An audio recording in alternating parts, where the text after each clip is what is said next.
Hello' guys, মোৰ নতুন এটা মিনি ব্লগলৈ আপোনালোকক স্বাগতম জনাইছোঁ। এইফালে আকৌ আজি সদায় ভাত খাই পিনে আমনিও লাগে নহয় জানো, সেইকাৰণে আজি বোলো ৰুটি আৰু মাংসই খাম। সেই খাবলৈ ৰুটি আৰু মাংস আনি ল'লোঁ। এইফালে মই বেলি আছিলোঁ, এইফালে আকৌ ৰশ্মি বাই দেখিছে নহয়, তাই বনাই আছে। তাই বহুতখিনি বনোৱা হ'লেই। এইফালে আকৌ ৰশ্মি বা বনায়ো আছে ইমান ধুনীয়াকৈ।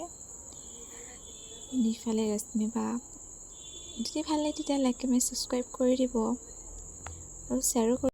এইফালে দেখিছে নহয়, ফুল তিনিজোপা এনেকৈ ৰুই দিছিলোঁ। পানী নেপাই পিছে তাহাঁতি মৰহিয়ে গৈছে। এইফালে ফাইনেলি হৈছেগৈ আৰু বহুতখিনি বনোৱাও হৈ গ'ল আৰু এখন আছিলে। এইফালে মাংসখিনিও বনোৱা হৈ আছে। এইখিনি ৰশ্মি বাই বনালে দেই, ধুনীয়াকৈ বনাইছে। এইফালে ফাইনেলি ৰুটি বনাই হৈ গ'ল। এতিয়া খোৱাহে কথা আৰু। দেখিবলৈ ইমান ধুনীয়া লাগিছে, খাবলৈতো কিমান ভাল লাগিব দেখিছে নহয়। এইফালে আকৌ ৰশ্মি বাও খাবলৈতো বহিলেই, এইফালে লগৰজনী বহিলে।